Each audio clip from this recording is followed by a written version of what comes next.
Hi, my name is Rachel McLeod. I'm a licensed clinical social worker and emotional wellness coach. And today I want to tell you and talk with you about what you should know about beating yourself up. And the kind of beating yourself up I'm talking about today specifically is this side, you know, curly hair, is really the kind of things that we do to ourselves emotionally and mentally. And it's something that it happens a ton. It happens, it can be so common that we really don't even realize that we're doing it. Sometimes we can actually hear the words that we're saying to each ourselves in our head. Sometimes these words are coming out of our mouths. You're so stupid. I'm so dumb. I deserve this. And there are also things that there also can be in the feelings that we have and in the behaviors that we do. And it can really become quite a loop of pain. And this can really be very painful within ourselves. If we've been doing this for a long time, we may not even realize how painful it is. We've just become accustomed to it. um, Going on long enough, this stuff begins to corrode our wellness, and this alone can corrode our wellness and make us pretty mentally ill. Just because of it's like mentally cutting ourselves and bleeding everywhere. It is a very similar feature to actually physically cutting, and I'm going to talk about that. I'm going to talk about that same feature that is just part of what makes ourselves less and less well. And so but it's really corrosive, and it can be very difficult to end, especially because our brain can get in a pattern of this, and it can start running on autopilot on this type of self-harm, or beating ourselves up negative over making mistakes and things like that, can really become a loop that it can be quite run on our subconscious programming, or even start to look like addictions. And so we're working with the brain. Brains do addictions. We want our brain to be very nicely wrapped around amazing addictions like self-care, um, and but addictions are really about the brain seeking relief and relaxation, and coming out of a survival state. And it's that coming out of a survival state is so important. Coming out of emotional distress is vital to our wellness, and we intuitively know this. And so that's when we find something that can help us feel good again, our brain remembers that. And the next time we're feeling bad, our brain says, hey, why don't we go do that thing that makes us feel better? And then we're like, yeah, that's a good idea. All this stuff is running very, very low under our awareness. A lot of times, if we were aware, we'd be like, that doesn't make any sense. But the more it does it, the stronger it gets. And when we're so desperate for relief, um, we can really be talked into some things by our brain, some very destructive things by our brain. That's why we really want to find positive ways to bring ourselves into wellness and bring ourselves out of a survival state early.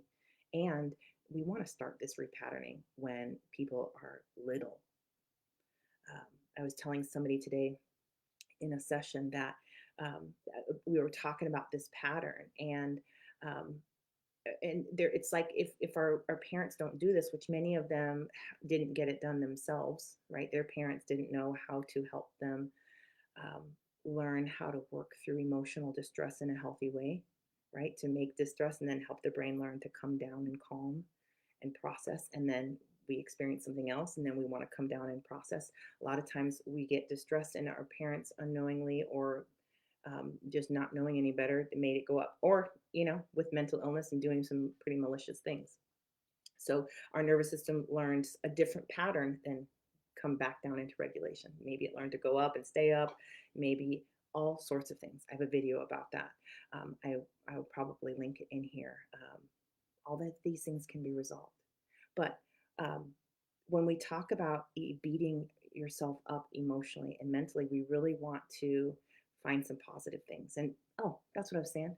I was talking to this person, and it's like when brains learn that there's a gap right here and it needs something for relief, which is also survival, right? Um, Whatever gets there first really has a lot of opportunity, right? And a lot of times we see, when children don't get this and they turn into preteens, and they experiment with some drugs or alcohol or emotional eating or cutting or something like that, and all of a sudden they get that neurological relief. They come out of a survival state because these things work. Then their brain really learns that, and then it's informed that addiction to something that is really not helpful and not healthy.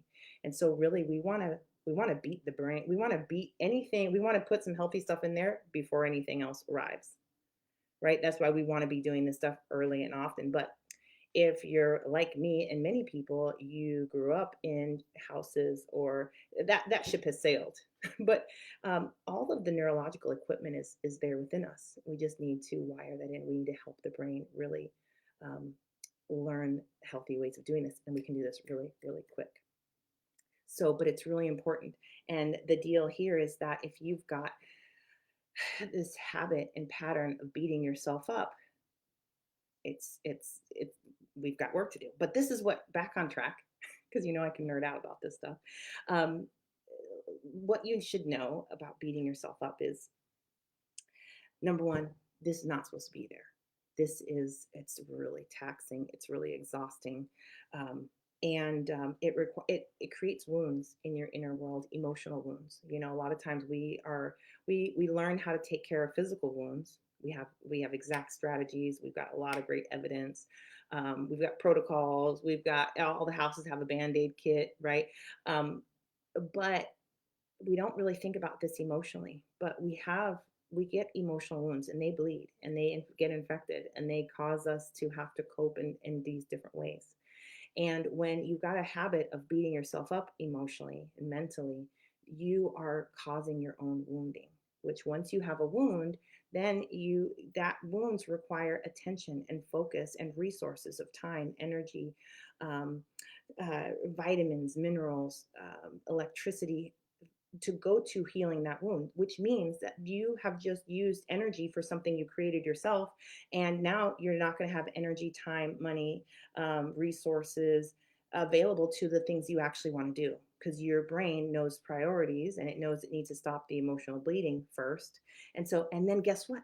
If you've had this happening for a long time, you don't even realize that there's all this attention and resources going to this. You learn how to live even though this is happening. And brains are so fabulous that it will sink it into your subconscious programming, and you won't even be aware of it, except for you might notice that you don't know where your motivation went. You might notice that you're avoiding things, or that you feel exhausted, or you're not sleeping well, because your energy is being used up. So this habit is something that really must heal and change. And this is not one that we fix from telling ourselves, stop beating yourself up. Brain work doesn't work like that. That just will create more, um, you spending more energy and resources to stop this dysfunctional pattern. The truth is, your brain needs to solve this problem, and it can do it very quickly.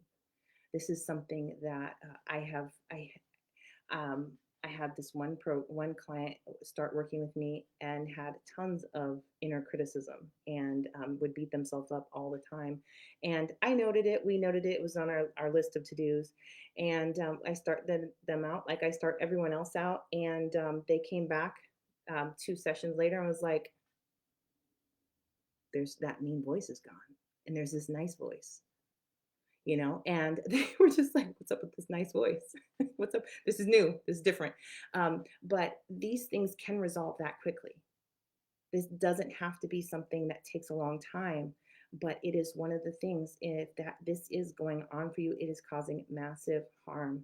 And let me tell you what, this harm, if it's going on in you, it is actually also requiring the time, energy, resource, and attention um, from your relationships. It's not just something that affects you. If you have children, your children are learning this. If you have children, what also we learn when we have this thing of beating ourselves up is that unconsciously, this is how we treat ourselves, but this is also, we will run the same program when we treat other people. And so you might notice yourself making comments to your children that you're like, "I would never say that. Why am I saying that?" This will fly out of your mouth because it's in there. Whatever is in your inner world, whatever is in your subconscious programming has to come out. And we want it to come out in a very healthy way. We want it to come out through the healing pathways. And I've done tons of videos about those, so I'm going to leave that there. Um, but we want your brain to walk this stuff through its natural process for resolving issues like this. Your brain already has a natural process installed, and you just need to make sure it completes. But this stuff is so painful that it has such a hard time resolving. And so, and what happens, like I was saying, is that this really, with if this is something that you have, this is something that your children will pick up from you. Um, and this is not this is the stuff that crushes us, right? We start to see our children with these behaviors, and then we don't know why, because this stuff is, we gave this to them. And then sometimes we do know, and we're terrified that we're going to give this to them, but a lot of times we already have given it to them. But what we really need to also do is give them the solution. We need to give them the tools. And if we don't figure that out for ourselves, if we don't get the tools and we don't start creating the wellness in ourselves, our children don't get it. And so, because our children don't get what we tell them, they get who we are. They actually get our subconscious programming. So really, this is something that we want cleared out, and we want your brain to resolve this, so that then your brain will also teach your children how to resolve this. And your children will be like, oh, that's how you do it. And you will watch them, and it will be deeper than just saying, hey, we're going to not say those kinds of things to ourselves. It will be in their subconscious programming. They will be competent in caring for themselves emotionally and protecting themselves emotionally and treating themselves well emotionally, because your brain figured that out. So this is huge. This is so important. Another part of the consequences of beating yourself up is that it comes out in your relationships, in your romantic relationships. This will require attention from them. This is one of the things that drains marriages, drains romance, drains partnerships, and it's very, very unconscious to us. We're fighting, we're arguing, and I can't tell you how many times we found out it was the habit of beating yourself up, right? It was an internal process that was creating this external disconnection and challenge and dysfunction, right? And so when we resolve these issues, we're also healing our marriages, we're healing our relationships with our friends, we're creating space for wellness to grow. And that's really, really, really, really what we want. And the good news about this is, if you want to grow, if you want more satisfied living and you have this problem, great. Because once this resolves, you will notice your whole brain shifting to create that wellness. These problems block wellness, but when these problems resolve, it's like they're little seeds that haven't been able to start being watered and grow. Once they move through the healing pathways, it's like they start growing and they grow into wellness. Your brain learns what not to do. Oh, let me stop that. Let me knock that off. Yeah, that sounds like a good idea, brain. Thank you. And that is an electrical process. So it happens in moments, right? These are things that and we need to create enough healing in this. And so, but this is something that can resolve, be here one week and gone the next. Seriously. A lot of times it's the brain trying to resolve a specific emotion. Maybe it's disappointment, maybe it's fear, maybe it's shame, and it's just stuck. It's not doing it, right? We can help it with that. Sometimes these are flashbacks where somebody else said these things to us, and we actually learned in that moment that this is how we deserve to be talked to. This is where we learned how to talk to ourselves like this, and it's just on repeat on a subconscious level. That stuff's got to get out of there. Flashbacks, that stuff happens for healing. It's actually one of the brain's ways it heals itself. It's just we don't know that, and so we can't come beside the brain and help it. Instead, we end up fighting it, and we end up making it worse, and it doesn't resolve. And then we've carried it around for 10, 15, 25, 50 years, and we're not well. And then we start holding ourselves back because we know we're harming the people around us. We don't want them to get any of us on them. We know that hurt people, and we keep hurting ourselves. And it just is so painful to carry around. And so this is just one of those things that just has to go. A lot of times the brain's doing it because it feels familiar. It's like, okay, I don't know where to go, but at least I can go here. It's not going to kill us. right? It's going to cause some pain, but we're going to, I know we're going to survive that. So it keeps coming back to this resting spot. And this is not where we want it to learn that is the spot. We want it to find a new spot. We can help with that. Um, and one of the other things that's a big problem with this is it just serves to hold you back.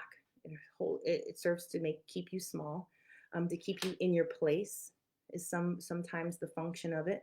Sometimes it's family systems will use this stuff to block intimacy because they're not comfortable with intimacy. And intimacy is, they learned somewhere that intimacy is dangerous. Maybe you don't think intimacy is dangerous, but now you've got this way of being with yourself to just beat yourself up, and you don't know why it's there, but your brain can resolve that whether it knows why it's there or not. um, and this is really a massive issue in self destruction and self sabotage. And so resolving this one issue gets you so much back. It's so constructive to your relationships. It's so healing. It's so, gosh, you can be in the same situations and not do this to yourself ever again. Like, that's a real thing. Um, and that's, anyway, it's really exciting to watch this one resolve. And so, um, and if you've still got some aspects of that, this, I want to read this comment that Melody. Oh yeah, she says, I spent most of my life practicing negative self-talk. Thanks to Rachel, EMDR, EFT tapping, and working on myself, I don't live like that anymore. Yeah, so awesome. I love it. And it's true. It's true. We don't have to live like this anymore. We take this stuff for granted because it's so painful. It's so heavy. It's so destructive. It's so crushing. I mean, it's like we're in our inner world, like cuddled up and like in a ball, and then this thing is beating us. And it seems so massive, but really, when you get the right tools and you learn the right strategies and you do this, you heal. That thing goes away. It turns out that thing that was beating you actually becomes something very, very helpful to you. And that thing that's beating you in your head, emotionally and mentally, really needs support to make a change. Your whole brain needs to look at that thing and figure out, this is not supposed to be like this. It needs to be repurposed and brought onto the thriving and wellness team, right? Because unfortunately, your brain actually thinks that's helping you. I don't know why. We'd have to get in your inner world and figure out what that is, but that's really how it works. And so, and once you can resolve this once, you can start resolving it in other places. Next thing you know, it's just, it has been rehabbed. And that's really, really what we want. We want your brain to do the right thing. We want it to help you, which the right thing is help you thrive. And we want you we want it to get strong enough that it will keep helping you do that, even without you helping it anymore. It's kind of like having how babies learn to walk, right? That's a bit of brain function, right? You walk with them. They see you walking around. They're learning about this walking thing. Next thing you know, you're holding them up and they're walking and they're building their strength and their muscles and their endurance. And the next thing you know, you're taking your hands off and then they're doing it themselves. We are the same way. We can do this, and we can do this really, really quickly. So let me see. I want to check my notes here because there's that's, I think, oh, and I wrote down, this is like, in order to do anything in our life, we have to have the emotional, mental, physical, we have to have the resources for it. And we really, when we're talking about wealth, we really want surplus, right? We want surplus, and we want to take from that surplus and live. We don't want to take from actually what we need and live. So we want to generate a lot. It's like the idea of walking around your cup full. Is your cup empty and you're serving people? Is your cup full and then you're serving people from a full cup? Or you're having your impact, or you're creating your art, or you're loving your family? We want that cup full, right? But really, this beating yourself up practice is like dumping your cup out repeatedly, seriously. And it's really a foundation of mental poverty, emotional poverty, which leads to emotional illness, mental illness, right? And this is just one practice that if we can get this resolved, all of a sudden that cup starts filling in, and then we're going to figure out what else is draining your cup. Okay, and then we get your brain to resolve that too, and then what else is in there, right? And we just take it all back, And then you start noticing that your motivation increases, your energy increases, your problem solving ability increases, your relationships are repairing. I can't tell you today how many conversations I had about moms repairing their relationship with their children, dads repairing relationship with their children. That is a natural function of this. I don't even go after that when I'm with people. They just, when they start healing everything. We start on the inside, and then their brain is like, oh, we need to heal that. And then they're right, because there's enough available resources. If you're depleted, no matter how much you want to do, fix your fence, you still got to fix the stuff in the house where the water's draining all over the floor. And it's like that in your inner world as well. And so, some of the reasons why we're not able to make lasting and deep change are some of these small things like this that have got to be resolved. And so, having said that, I really want to, if this is a problem that you have and you want to get rid of this and you want to see if I can help, I invite you to book a call with me by going to rachelmcleod.com/call. And once you choose the time that is right for you, that fits your schedule, I will call you at that time and we'll talk about where you are now, where you want to go, and then we'll create a plan to get you from here to there. So if I absolutely invite you to take me up on that, especially if you're somebody who this totally resonates with, you want these things gone. If you also have if this is your highest, being emotionally well is your top priority, this would be a great time to book that call with me. So, and then we will figure out how to get you there. So having said that, I'm going to jump off and I will talk to you all later. Thank you, Melody, for sharing your experience and all that. So cool. Thanks. See you all later. Bye.